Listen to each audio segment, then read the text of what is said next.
All right, I've got Mr. Kemp Nicholas here. Been working with him for several years. It's been several years of a whole lot of fun. It's been It's been fun. I'd love, and you know what? This is something I've never really asked you. How did you ever get into doing this? How did you ever become a broker? so. I guess about 5 years ago, I was trying to buy a commodity business that ended up not going through. We're unable to get some information that we needed for the lender, and this, that, and the other. Anyway, it didn't go through, which is just fine. So I was looking for another business to try to get into. So I was Googling this, Googling that. So I've been a CPA for a long time. So I was thinking something in the finance field would be great. So I found this group where you go through this training in New York, and I paid money for it, did my research, and then we learned about alternative based because through accounting, I was just used to go to the bank if you need a loan, that kind of deal.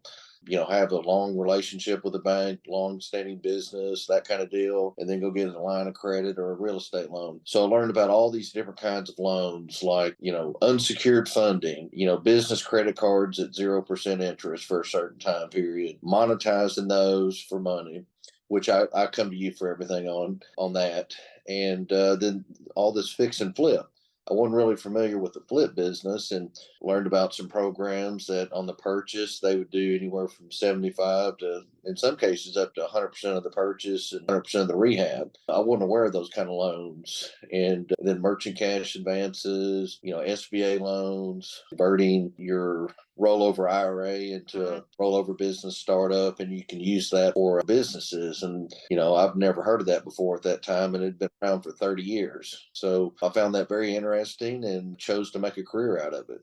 I know it's eye-opening, isn't it? I'm the same. I never knew about all this stuff. It was like a hidden world. And now I don't know about you, but now that I know about all this, there's no way I'd go back to like traditional financing and going to the bank and going No, through that whole garbage. I wouldn't. Like our way is just so much better, in my it, opinion. But it's just so much easier. And I try to practice what I preach, and I've done fix and flip loans. yeah, For you've done some for yourself, right? yes, Okay. and it was just easy. Yeah. No tax returns. They do look for bank statements. They want to see your experience, that kind of deal. Obviously, we learn, and I've shared with you that in order to get a loan, you need at least one leg of a three-legged bar stool. You got credit, collateral, and cash flow. Give me one, and I probably get you a loan. Give me three, and it makes it easy. Probably go to a bank for you. Give me zero, then I'm gonna give you back a frisbee because that's all we got to work with. That's so true. I gotta remember that one. So I'm curious. You've been doing this for about 5 years. What do you like about it? I like helping the clients. If I'm honest, I mean, I have Yeah. to make a do. I mean, that has to be. But what keeps me doing it? Because I can go get a job somewhere else if I had to. It's just helping the clients, particularly the ones that come to both of my firm, your firm. They're unable to get it on their own. They don't know some of these tips and tricks, and then we help them out. You and I have some mutual clients that we've done 5, 6, 7 deals with. Hmm. They just keep coming back, and because we give them outstanding customer service. But it's making the clients, giving them something that maybe they weren't expecting or unable to get on their own, because this is what we do for a living. Not that they couldn't do it, it's just that this is what we do for a living, and I've their and business. yep. Yeah. Well, and that's a good point. So obviously, yes, people can Google private lenders and they can probably find some. They'll probably find some scammers as well. Yes, they But, will. what's the difference of someone going direct on their own as opposed to like working with you and I? Well, it's much easier if they go through someone like us, because we've got lenders that we've run hundreds of files through, hundreds, and we just have that trust factor. They know us, repeat business with a lot of different clients. They know everybody's attitude. They know, I mean, all you got to do is close a few, then what you're working with. But the first loan that they do with maybe a direct lender, they don't know who to talk to.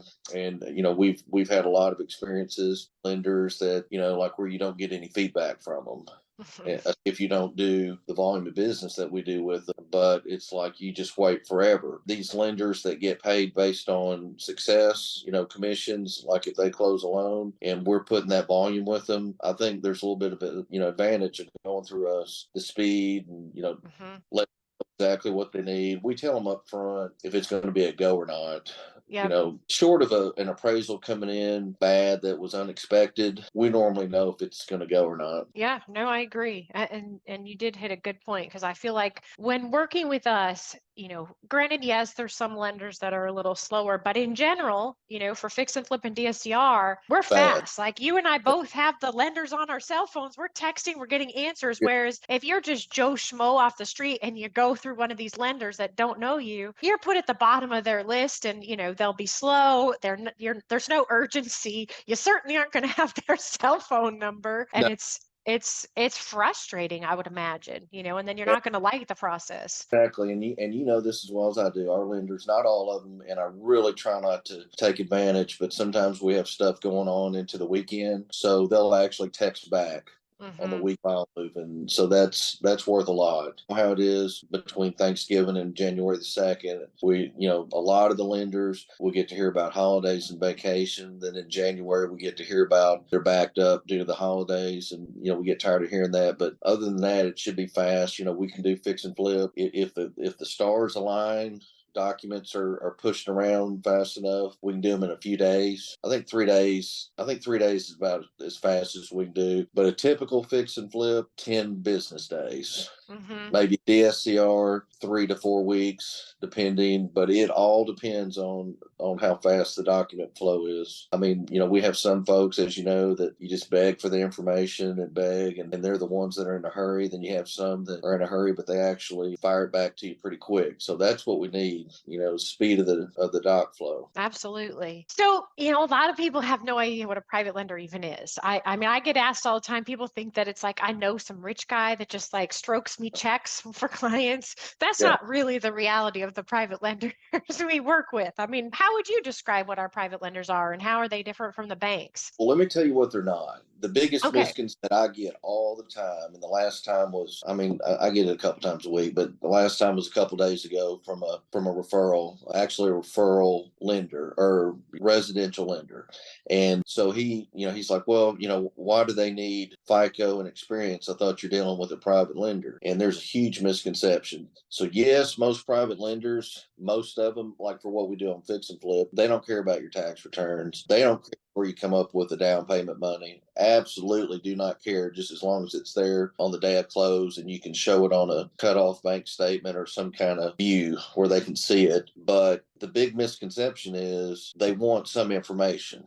I mean, they want a Hmm. little variance, maybe. FICO, the magic number for FICO is 680. The higher, the better. But 680 on a hard pull is normally a must. Yes, we have some lenders, they don't care about credit score, but they might be a little bit more expensive Hmm. on points and stuff. But the huge misconception is it's not just a stroke of a check. Hey, I need $400,000 for this flip in Michigan. Okay, where do we send the check to? Where can we wire it? This way. It's, Yep. I mean, it's less than a bank. It's much less than a bank, where a bank's going to ask, where did you get the deposit? Is it seasoned? All this kind of stuff. It's a lot easier than a bank, but it's not like just straight wire. I mean, you're going to have to provide some information. It's limited. Most of our clients don't complain about it because it's limited. You're going to need LLC, which should be on quick send on your computer. Hmm. Your last 3 bank statements, surely you can pull that off in the PDF and send it.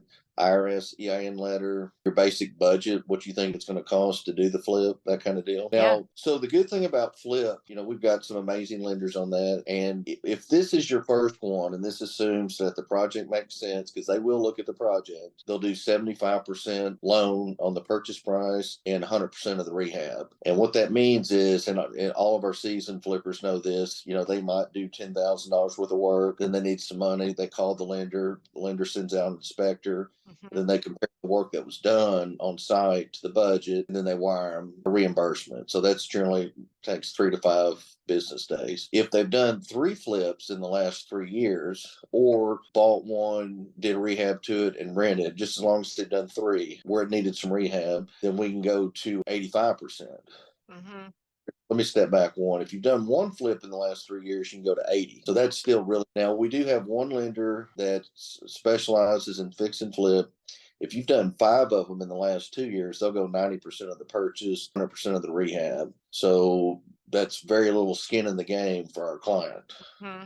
No, that's awesome. Ab- That's good and bad. If you have to sit and hold the property because it's not selling, we're in a higher interest rate environment mhm. for the consumer, then those carrying costs are going to eat you up a little bit at 11% interest, whatever it happened to be for you. But we're seeing interest rates come down. You and I just saw that today. Our client got a full point reduction, so I couldn't believe that. I couldn't either. I texted him right away. I was like, "You're gonna love me." It went That's down a whole point. the kind of rate that you get when you go buy a house to live in it. Yeah. So they got lucky on that. But yeah, fix and flip's great. I'm not going to advise people to fix and flip or fix and rent, although I like the fix and rent model, particularly if you have a crew, so you get some Mhm. wholesale, sweat equity into your deal versus, paying retail contractors to work on it and rent it out for a while. Then, every 10 years, just do a cash out refinance on it and buy some more. Yep. Rent. There's a lot of people that argue and say, "Oh, you shouldn't invest right now because rates are too high." What is your thought on that? Do you think people shouldn't be investing because of rates? Well, the way the economics works on that, if the rates are high, then the prices of real estate should come down. So if you can now that's as we know, that's not always 100% the case, but if you find a good deal that cash flows at this interest rate, then you're just giving up money not buying it. Mhm. Unless you buy it, through financing or whatever. But yeah, you're giving up incremental revenue or incremental equity just sitting on cash. Mhm. If it's top of the market and way too expensive, then I would say no. But if you're getting a heck of a deal on a property, as long as it cash flows, I would do it because once interest Mhm. rates go, you can refinance. And if you buy it with a bridge loan, that should be interest only and virtually prepayment free. So Mhm. once it's down, just get a long term instrument on it, get a 30-year loan on it. Absolutely. No, I totally agree. And Kemp, you're a numbers guy. You were a accountant or a CPA for almost 30 years. Are you a fan? Do you think that in real estate people should use all their own money to buy something? Absolutely not. And I think you should use some of yours. I think you should have some skin in the game, whether it's 25% of the purchase or 10% of the purchase. But what a lot of my clients and a lot of your clients like to do and is come to you for unsecured funding, Mhm. which I think is just a beautiful way to do it. So you're getting basically, yeah, there's some fees up front. So what? It's on a smaller amount of money, but you're basically getting 0% interest for a year, 18 months. So you're using someone else's money basically free for a year to year and a half to do your project. I think it's not smart to use your own money if you don't have to. Now, I'm not saying you should gamble, but if these are good real estate purchases, I just don't think it's smart to use your own cash. You should always finance as much as possible, especially if it's 0% money. Why would you Right. not do? I don't get it. I know. I agree. And then also one of the benefits of working with our lenders, you certainly couldn't do that with a bank. You couldn't use that money for your down payment. Whereas with ours, I mean, and you hit on the point, they do want to see bank statements, but they're not looking at your bank statements to see what kind of income you have. That's not what they're looking at. They just want to make sure the down payment money's in there, but they don't care where it comes from. They don't care if it's capital stacking or it was from under your pillow, as long as it's there. I don't care. That's just a great way to do it. And a lot of our mutual clients, they come to you for down payment money. Hmm. Then they can get into something that maybe they otherwise couldn't. But I think you need to be sitting on some cash, to have a rainy day fund. You don't want $0, and having, a $500,000 investment out there that may or may not sell or may Right. not rent, according to what you thought it would do. I mean, things happen. Absolutely. Yep, I know. I'm a fan of using other people's money, but I don't think you should ever go into a project with no money. That's No, definitely not. And some people think that's what I'm saying, and I'm not saying that. I that's just think, that's how you lose projects and get foreclosed on. yeah, it's too risky, and then it's too stressful. So I'm curious with you've definitely experienced a lot of different types of loans, and DSCR, we do a lot of DSCR loans. And, what I explain them a lot. I think they're a great loan. But the biggest pushback I get is, oh my gosh, that loan requires 25% down. However, what people aren't really looking at is why there's that 25% down payment. So in your mind, what's your way to combat that? Why is there that down payment? Well, on DSCR, particularly if it's a purchase, you're not going to get 100% LTV or LTC, loan to cost. It's just not going to happen unless you do unsecured unsecured funding. And then you probably are going to get a lot closer to that number. The math works on the unsecured funding, but I get a lot of requests. People want to only have to put 10% down on a commercial office building, that they're going to put tenants in. Number one, that's not a real favored property type right now. I think it'll come back to that way in my humble, because people do go to work. Not everybody. So a lot of people can still work from home, but I'm in the office right now. I go to a physical office, but it's like if it's owner occupied building, then I can do an SBA loan, and depending on the cash flow of your business and historical and pro forma, I can get you up to 100% financing on a building. If your FICO score is right, if your business is doing well, say that you need a warehouse, whatever, some kind of plumbing business or excavation, whatever it is. If it's a cash flowing business, sometimes you can get into an office building at 100% financing, but that's SBA. A lot of people are scared of SBA. I love SBA loans. I don't think it's a whole lot more trouble than a normal bank loan, but that is, you're going to have to show where deposits come from, that kind of deal. I don't think the forms are that bad. I think you get a lot of bang for your buck, using SBA. I think that's about the only way to purchase a business if you're buying goodwill, because blue sky, there's nothing to go foreclose on if something goes wrong. No, I totally agree. SBA on a purchase, if there's no real estate, they'll still get, that's a 10-year loan. No, those are awesome. I keep talking about those. I haven't had too many people take me up on it, but I think it's an awesome way. If you're currently renting, why not buy it? Makes way more sense. Yeah, we got great SBA lender stuff. Real quick, I was going to circle back real quick. This, on the DSCR thing, one thing and tell me if this is correct or you disagree. If there was no down payment, if we came in at 100%, the problem would be that your loan payment would be such that you'd end up owing, right? Because it's figured the way that it's figured now, it's figured so that the rent you collect is going to cover that mortgage and leave you a little extra. And that's with 25% down. So if you came in and that lender covered 100%, your loan payment would be so big, you'd owe money. Your rent wouldn't cover that, right? Because that wouldn't work. So that's correct, because now the interest rates are a little bit higher than what they were a year and a half ago. So you have to get really good deals on the property, or the rents have to be high. And lender that we use a lot, their DSCR requirements 1.15. And, I have some clients that they're like, well, mine's low, but I don't want to be penalized, but if it's like 0.9, it's like you're paying to have the property. Why do you? Yep. But don't take into account if you got them unsecured funding. But the lender doesn't. But they'll still have to account for that because they need to be making payments on that monthly also. But yeah, you're exactly right. 100, unless you got it for a steal or some kind of deep discount, when you count your rent payment minus your, P&I, your real estate tax, homeowners, insurance, all that kind of stuff, repair and maintenance, if you're liable for it, it's going to be close. If your interest rate's literally 3 to 4 points higher than what it was a year and a half ago, it just makes it tougher now. So you might, even if you did a fix and flip, we call it fix and rent, but it's a fix and flip loan, and then you turn it into a DSCR because you want to rent it out. I've seen some cases where they're going to have to pay down on their bridge loan that they used to fix it because the numbers don't work on the DSCR because it's not 1.15. So sometimes you have money down to get it there. So we're just in an environment that I think is turning around.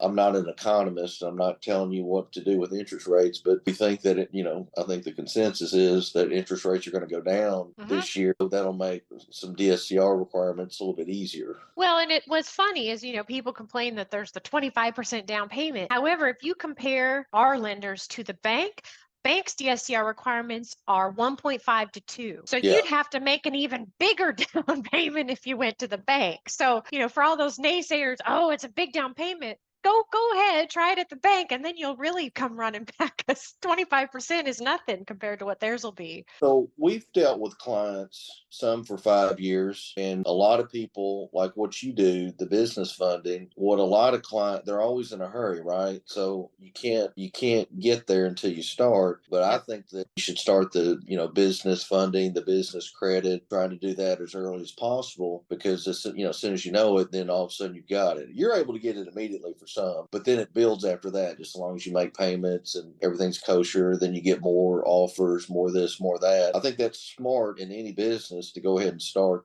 Yep. that. And It's like, I agree. And I've been pushing that lately. I've been saying the correct way to invest in real estate is actually find out first what you can get with the capital stacking before you even look at properties, because that amount is going to determine what price range you can look at. Because the exactly. problem I see is that a lot of these and especially newer people, they don't know. They get a property under contract and then they come to us for the loan and then they're like, well, I don't know how many, I don't have the down payment money. And then we're working backwards. Whereas, if you can be prepared, it doesn't hurt your credit. It doesn't give you an inquiry just to find out what you qualify for. And then, makes our job a whole lot easier. Well, with So, the funding that you do and that I get done for a lot of my clients through you is that, yes, at first they're going to look at your FICO, that kind of deal, but your group fills out all the forms for them based on some information that they get. The clients don't have to do that kind of stuff. And also, when they're leveraging up and borrowing all this money at a highly utilized percentage, what's the magic 20 or 30% to be under for utilization? Oh, utilization, you shouldn't have more than 4 revolving accounts, 3 or 4, and you need to be under 40% utilization on all of them. But with your program, it reports on their LLC, not them individually. Oh, yeah. So if you get the capital stacking, and as long as you do the business credit, not personal, it never shows up. It's invisible debt, I call it. You still have to pay it, but it reports to your business. We provide your EIN, it reports to your business. The only time it would ever show up on your personal credit is if you got lazy and stopped making payments. Eventually it's going to show on your personal credit. But that's with any type of business funding, honestly. They're going to go after you if you don't pay. It's just Right, common sense. right. It's a great program, and that's probably, I'm not looking at any numbers, but that's probably 3/4 of our fix and flip use that. I Yeah. don't think that's probably not enough for if someone's trying to buy a 300-unit apartment complex to No. flip. Now, But all it can help, but it could help, right? So let's say you're buying a 300 unit and you're short a little bit, you could certainly use it for that. I mean, it certainly won't cover the full down, but it could, gap But that. program, like if someone, we're working on one right now that they have a long-standing business with high revenues Hmm. that you're going to generate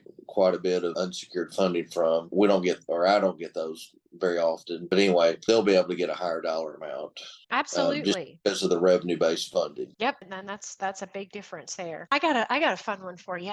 So in all your years of doing all these real estate loans, what is your most memorable loan? What was the most challenging one you did that you got funded? It was one that I worked with Jeff on, and it was a church up north, and they had a lot of equity in the church, and then in the, what do you call the house that you put the preacher in? It's the Rectory or the something like that. It just had yeah. a hole in it. But so most lenders try to stay between heaven and hell. So you don't want to lend to churches a lot of the time, because then if you ever have to foreclose, then you just foreclose on a church. So Yeah. I have to take that up with God. And even though, maybe that's not your fault, but you foreclose on a church. So good luck with that, with the good Lord. I would never want to do that. And then the other side of the extreme would be the adult entertainment type places. So we have lenders for that all day long, but they're going to have to show their cash revenue because they're going to look Hmm. at debt, and they will fund on real estate. Right. So a lot of your mainline churches or banks don't want to do churches or the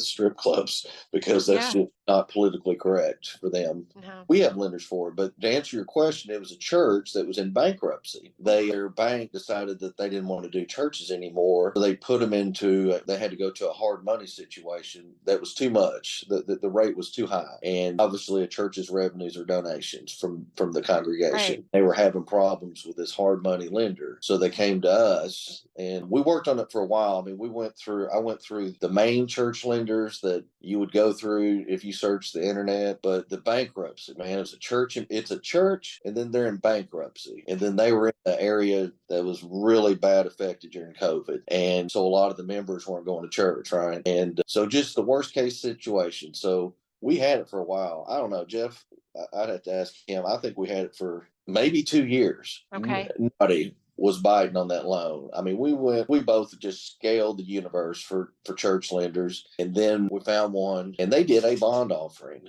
for them. and a great rate of interest. They had a relationship with that hard money lender because they took them out quite a bit of other loans whenever the churches were ready to go long term. So this lender, what they would do is at every church that they did, before they did it, they would go meet with a preacher, go to a couple of their services, and actually be there to see how the church service went. And it needed to be a Christian. I think that one, they only did Christian. There's all kind of churches, but they just focused on Christian churches. And they liked the preacher, all that kind of stuff. There was some questions on some of their bookkeeping, but that was, letter of explanations were done, what we call LOEs. So after 2 years, we're able to get them into a nice long-term loan based by backed by bonds. That's amazing. That was I the bet best. That was the biggest. That was the biggest rescue one we ever did.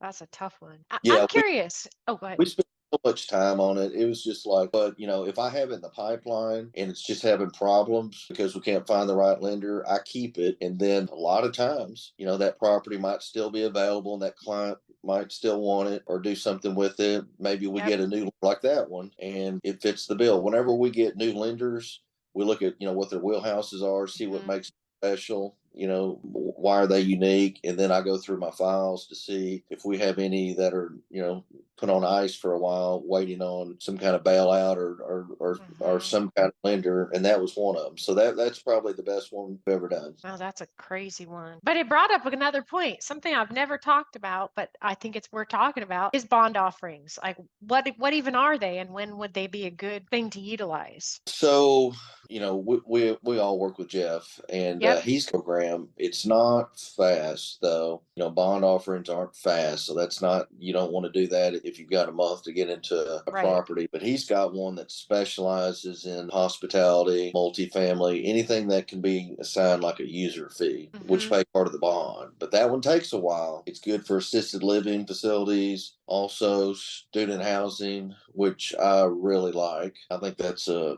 underappreciated commercial property type. You got parents paying for college kids tuition and their monthly rent, and a lot of families they that's just part of the deal. We got to pay for our kids' college fund, so that includes where they live. And so I like housing. So it's good for that kind of thing, but it takes a while. But if you have a project where, it can sit for 9 months or so, we've got a program to run it through, but you need to have experience in whatever you're doing. They really look at that. So they're not, if you're wanting to, buy a hotel that it's got 500 keys to it and you've never owned a hotel before, and they're not going to let you go through that. You need some experience.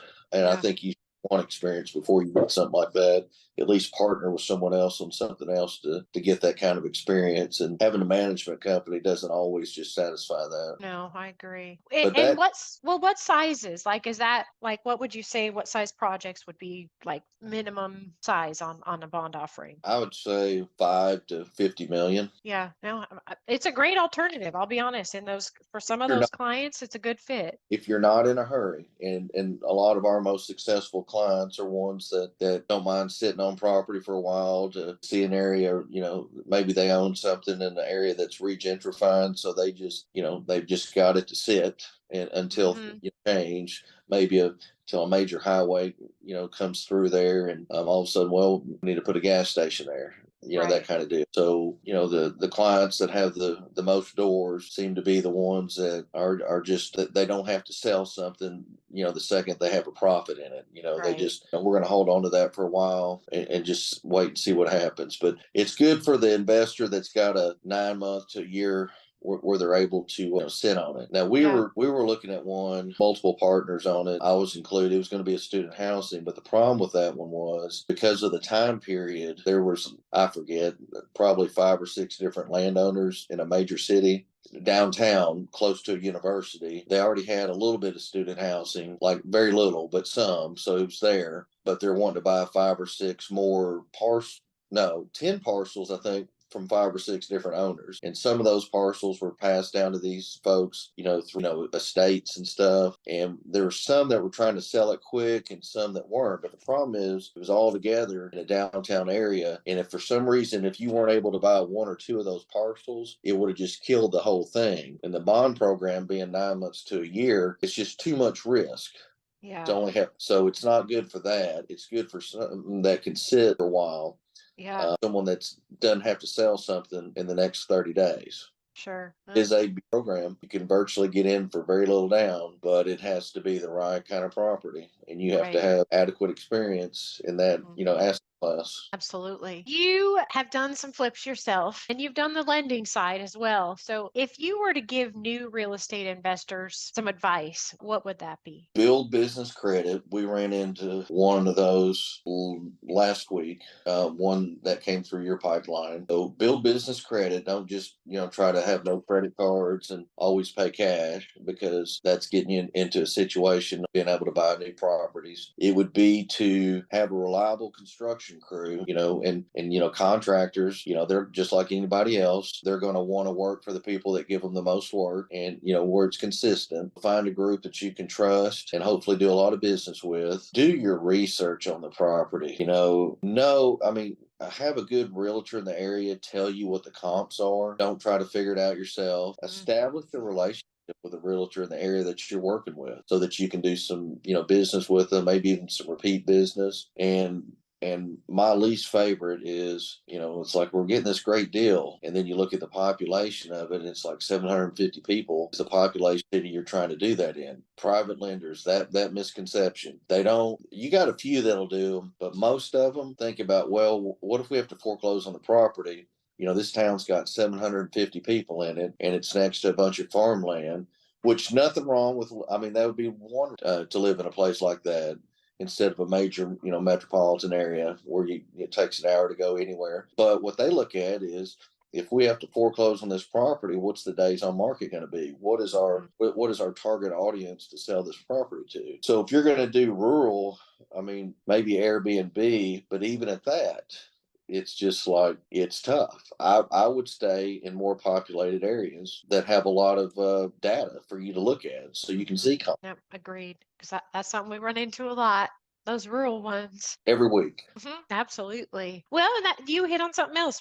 I'll wrap it up soon. But Airbnbs. Are we able to help people buy Airbnbs and refinance Airbnbs? All day long. We'll have one refinance probably next week that we've been working on, and then probably a couple more from that same client in the coming weeks after that. We can do Airbnb. And is it calculated the same as like regular rentals, or how does that work when you're getting an Airbnb? So what the lender wants to look at is, hopefully, if you're buying one that's currently an Airbnb, they're going to want to see Airbnb numbers from the seller, and that's very available. And you can go on to various websites to see what it should Airbnb for. Sometimes the interest rate might be, a half a point to a point higher than maybe a regular DSCR, like long-term rental. But with the right Airbnb property, you should make more. Mm-hmm. That's just the way it is.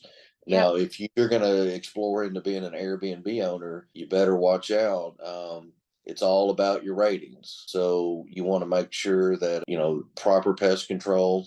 I own a house in an area that it's for sale. It's one of my flips, but they have a lot of scorpions, right? Ooh. So you better make sure that, doing your Airbnb research on that, have good pest control, make sure, you're buying good food, or whatever your perishables are that you're putting in there.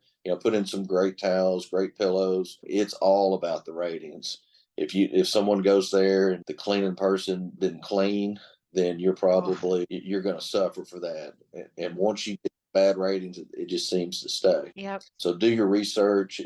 I can promise you, Airbnb is not as easy as what you think it is. There's some work to it. So you may Mm-hmm. have to have a company. Just make sure that, you don't, cheap out on some of the stuff like I told you about, the toilet paper, the towels, the things, you don't have to have hamburger and steak in there for them, but the things that obviously you should have. I would have decent silverware, not plasticware in there, that kind of deal. But you better have reliable maid service, reliable pest control, and someone to just go by there every once in a while if it's not being rented, to make sure everything looks good. Make Yeah, sure absolutely. or else why would you even go there? You just stay at a Hmm. hotel. Yeah, for sure. I think I've hit on just about everything. Is there anything you can think of that I missed? We're seeing an uptick in like assisted living facilities, people doing Hmm. that. I think besides COVID, where you actually, if you had your parents in a ALF, and, the husband or wife lost a job during COVID, you might have to bring the, assuming the medical care is there, you may have to bring them back into the house, but it seems like that's a business that just increases year over year, except for COVID, because of our population growth. I mean, I think that's a great asset class, but you better know what you're doing. It's, for lawsuits and stuff, but make sure your staff are trained, depending on the level of care that you have to give them. If it's for a specific illness, they have to stay in that ALF and not a hospital. ALF is a facility, then make sure that you have adequate medical staff that's going to, be able to address those needs versus something like a quasi apartment, quasi ALF, like 55 and up kind of thing. Just make sure that you've got a good eye on your people. Sometimes when the cat's away, the mice will play. Very true. I like that. That's a good one. So trying to think what else we're seeing more of upticks. Our fix and flip business is really picking up a lot right now. But a lot of those folks, they're not flipping, they're converting it to long term after they're done. Yep. Rehab. They're burying it. Yep.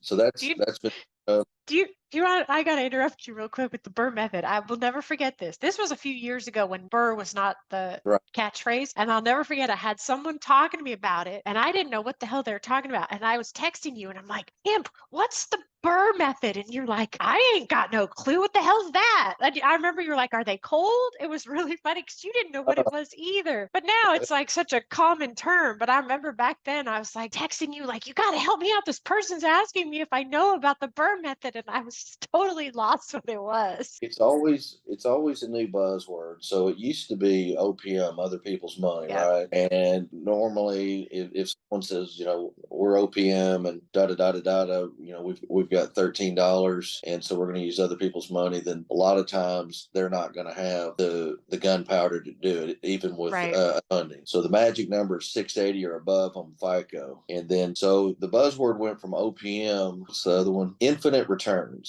I think that's another. Yeah, it just sounds like I don't know who came up with that, but to me it sounds like hammered shit. Just say what it is. Yeah. What is infinite returns? I don't even know. It's OPM. Oh. It's make money off other people's money that you didn't have to put anything down. See, that's where I'm a little. I don't use all those words because then people are gonna be like, "What the heck what even is that?" I don't know, but I think there's people that like using those words to sound cool. It does sound cool, and it's don't know what they're doing.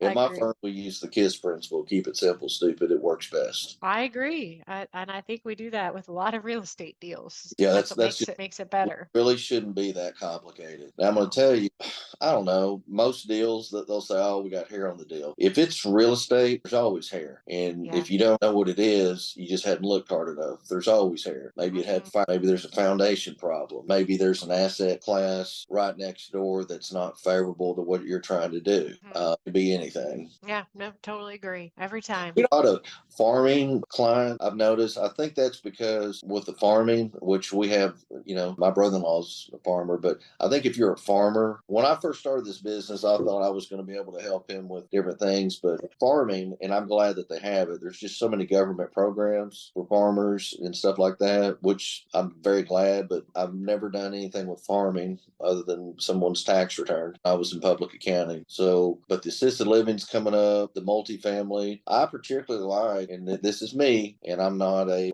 real estate mogul or anything, but I just judge it based on the numbers. I've noticed in places like Philadelphia, stuff like that, a lot of those folks are just killing it because you'll have small mixed use. And the easy way to fix or finance mixed use is if it's more than 50% by square footage residential and the rents. But you'll have a lot of places that might have 2 little apartments on top and maybe a little hair salon on the bottom. That seems to be pretty good.